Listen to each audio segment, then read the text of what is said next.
Hello, everybody. Hi. I hope you can see me. I am trying out something new. This is called Sreamyard. It's something that a whole bunch of creators that I really enjoy watching use so that they can use one place to stream to different places. And it's working. My phone says it's working. So that's super cool. So I know Facebook has its own like live thing. If I do a live just in the Facebook group, I have to do it, save it, like wait for it to do whatever it does on Facebook, then download it to my computer and then upload it to YouTube. And I basically never do that. ADHD, I get distracted and then I forget and then it's gone into the Facebook worlds. But if I do it here, then I can stream to Facebook and to YouTube, which I think would be really helpful. Streaming has been one of my absolute favorite sources of input lately. Watching people stream about the topics that they are experts in and being able to have conversations, being able to see them ask questions or not them ask questions, but the people that are watching ask questions and get answers live. So I follow Emily D. Baker on YouTube and a bunch of other places. She is fantastic if you have any interest in law whatsoever. For those of you that don't know, I actually studied law way back when for 4 years, and I find it fascinating. Like, I genuinely enjoy studying the law. I also felt that I had far too soft of a heart to do that every day for my life, like for my career path. So I ended up going into education instead. And then I ended up here. So it worked out. But I still absolutely love her content and her knowledge and her ability to break down the nuances and the little details and behind the scenes stuff that a layperson might not know. So she's my inspiration for being here. She also has purple hair, so watch out because I'm tempted, y'all. I am not tempted to go like all full purple, but like peekaboo, like stripes of purple. Doesn't that sound fun? It also might be crazy, but again, ADHD, so crazy things might happen. So what I want to be able to do streaming is talk openly about stuff that is harder to condense into like a Facebook post. I always answer the questions in here. Very, very, very, very rarely do I not comment on a question that's posted. One of my moderators, Taylor, might have already answered it really well, or it might be something I genuinely don't know. Sometimes there's really specific questions that are great for the group, like what's your favorite app for whatever, right? That I'm like, I don't know, somebody might though. So I'll approve it, but not answer it. But other than that, I answer all of the questions here. The thing is, Facebook comments is not always the best way to exchange information, right? When we're typing, you can't hear tone, you can't hear inflection. Your current state of being can influence how you receive that comment. Does it sound like I'm lecturing you or scolding you? I'm not, but it still might sound that way, right? And sometimes I read back and I'm like, must have been a little bit hangry. That was a little short. But my intent is to be helpful to answer the questions presented and to challenge us, right? One of the most important parts of being a cycle breaker is challenging your current level of thinking to expand it into other realms, right? We have stories, we have experiences, we have assumptions about parenting and about children and about the world. And part of growing is to challenge those. And that can be really uncomfortable. Growing pains hurt, whether they're the physical kind in your knees and your legs, or they are the mental kind in your brain cells. It hurts. It's not always comfortable. And doing that in a public way like this can feel very intimidating. What I like about streaming is that you put a comment in and I can answer it, but it's not like immortalized in written form for all time. So I'm hoping that that opens up the space a little bit for people that don't want to like craft a post and have that available for all of the members to read. As you know, we have almost 4,000 people in this Facebook group. And as you know, if you are at all part of the social media world, there are other platforms with lots and lots and lots and lots and lots of people. So my hope too would be to broaden the audience in a way that feels comfortable for me. I despise making TikToks. I tried it. I'm sure some of you have seen that technically there is a TikTok with my name on it and like 3 posts. I don't like it. It's very uncomfortable. I don't know why. Maybe I'll get over that one day, but I just, it's not something that I feel comfortable doing. Also, I talk a lot. Have you met me?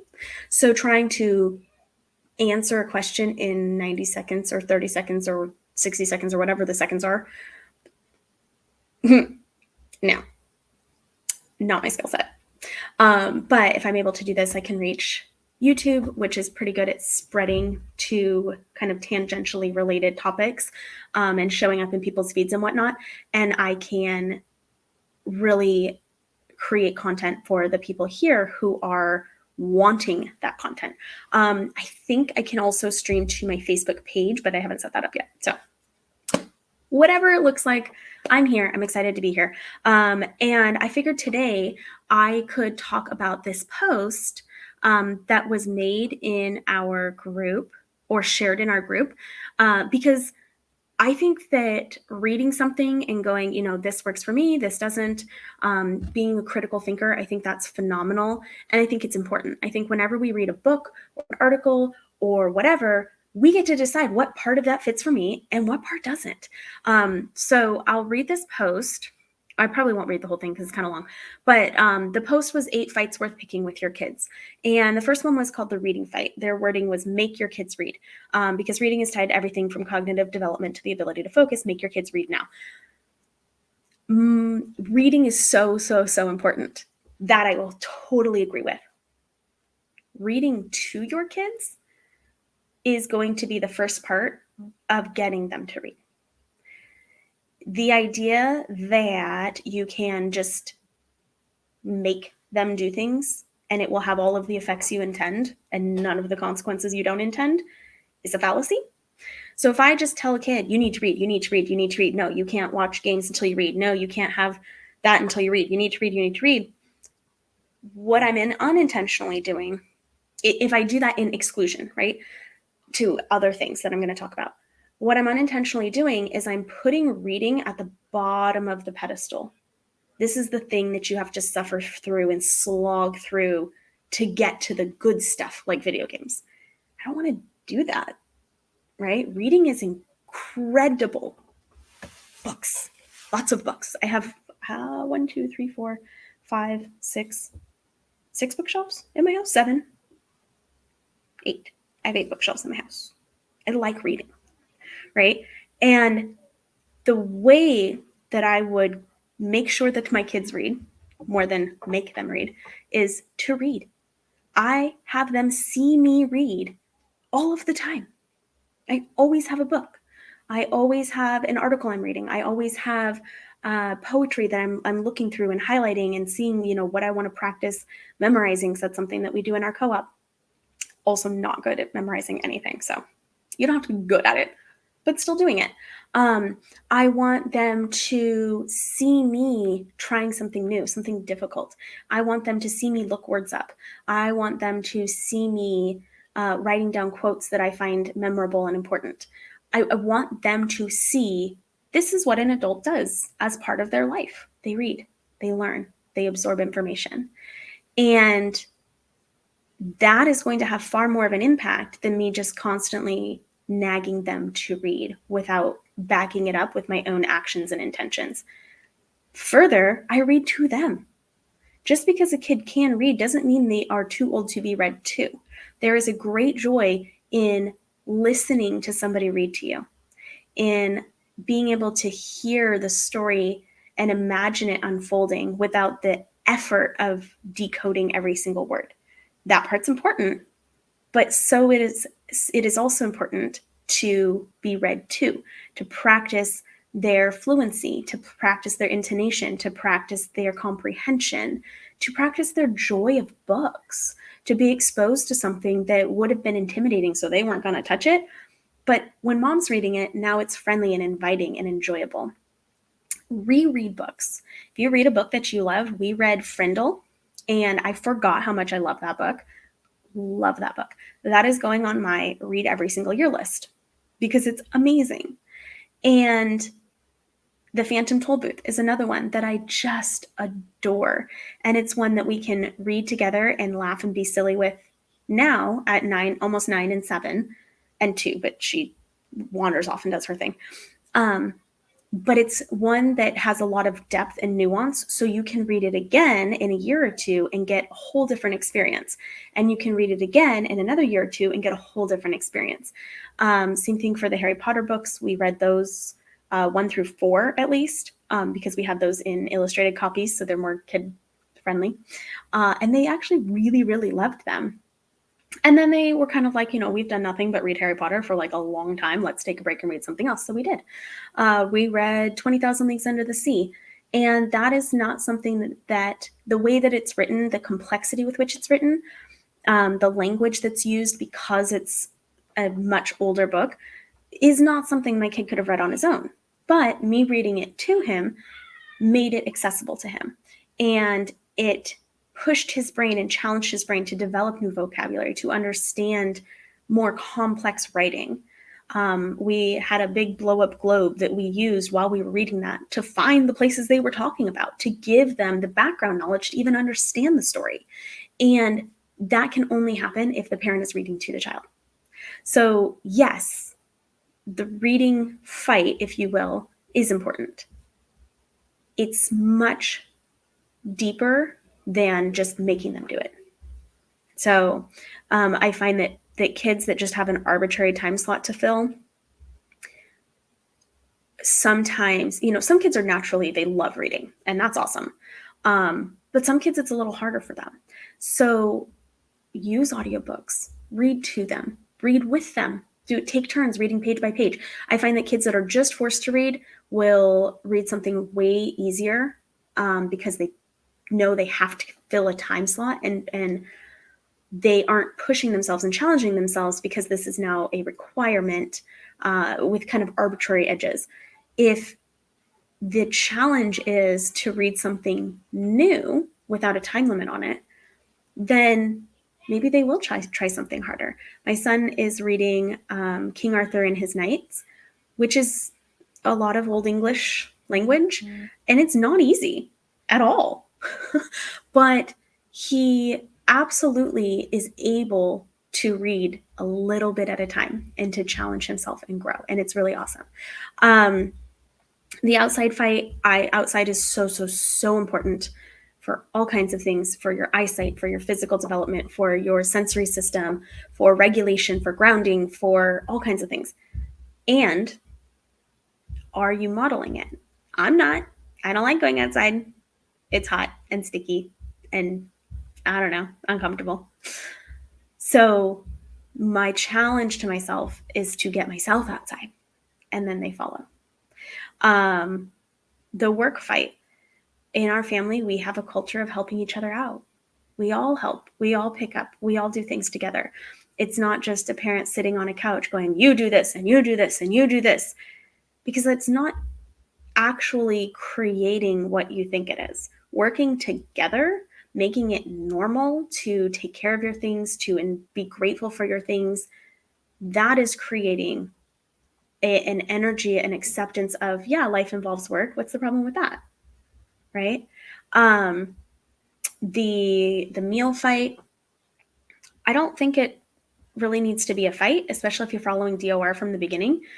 Parents, the DOR is the division of responsibility. It's the most well-researched approach to feeding children. Parents choose what to feed, using that wisdom to include things that are safe for their child, that they feel comfortable eating, a variety of things at every single meal and snack. When to feed, so there's a schedule and predictability to it, and where to feed, such as the table. Kids decide what of those options they're going to eat and how much they're going to eat. And you divide that responsibility and you don't stress about it. You focus on enjoying the meal together. So again, that energy comes from you. It's not, if you're making them or fighting with them to make them sit down and be there, and if it's coming across as a fight all the time, it's not doing what you think it's doing. It's not enjoyable. It's not creating that closeness and connection that you're looking for. So make family meals enjoyable. right? Involve them in the process. And yeah, I mean, I do tell my kids, that's fine, you don't have to eat. Come sit with the family, right? That's an expectation that I have, and I'll help them to the table. But it's not really a fight exactly, right? It's not a power struggle. It's an expectation that we all meet, and we all hold that for each other. The boredom fight, of course, let your kids be bored. The me first fight, I don't agree with that one. I explained it in the post. Anytime we're arbitrarily trying to like teach a lesson by creating some sort of discomfort in our child, we're not doing what we think we're doing, right? If you go last, I go first, you're teaching them to want to always go first. You're not doing what you think you're doing. There's a post that goes around. It's like a parenting irony of trying to teach your kid that they don't get what they want by demanding what you want. Like, our actions do speak louder than our words. So you can say that's what you're teaching, but that's not their experience. That's not what they're experiencing when you're doing it. There's plenty of opportunity in life for your kid to not go first. There's plenty of opportunity in life for you to have boundaries, such as, no, I'm not going to go push you on the swings. I'm going to eat my lunch right now. But I want you to. I hear that. I know you want to push on the swings right now. You can go play on the swings. You can play in the yard. I'm going to eat my lunch. That's really important so that I can even be a nice mom. This is going to happen first, and then we can talk about what we're doing outside, right? It's not they go last per se. It's that I have needs, and it's my job to meet those needs. So I'm going to create boundaries to make sure that I meet those needs. And sometimes that means you don't get what you want right away, and that's okay. And it's okay for you to be upset about that because you're a child. You're supposed to be upset about that. That's a part of learning and growing as a human, but I don't need to construct arbitrary situations to make you feel that. Like, they just are naturally part of life. Awkward conversations, of course, you need to talk about sex with your kids, dating, body image, values. All of those things are super important. Don't be afraid of them. Be a human, have emotions. Don't make your kids responsible for your emotions, but have the hard conversations. That's that openness, that willingness to face that discomfort together, incredibly important. The limitations fight, sure, definitely need limits and boundaries in life. Absolutely. So I think it's written in a way to appeal to the broadest audience, which is totally fair. And traditional parenting is very much about fighting and I'm the boss and kind of control. So the language chosen makes sense for that purpose. And what I take from it is the messages that resonate for me and my family. And I challenge you to do the same. If there's one of them where you're like, yeah, that's not happening, cool. You get to decide for your family. But that's my take on it. And I hope that this deeper explanation helps. And I hope that you all have an awesome weekend. And I look forward to doing this again. I'll talk to you later. Bye, guys.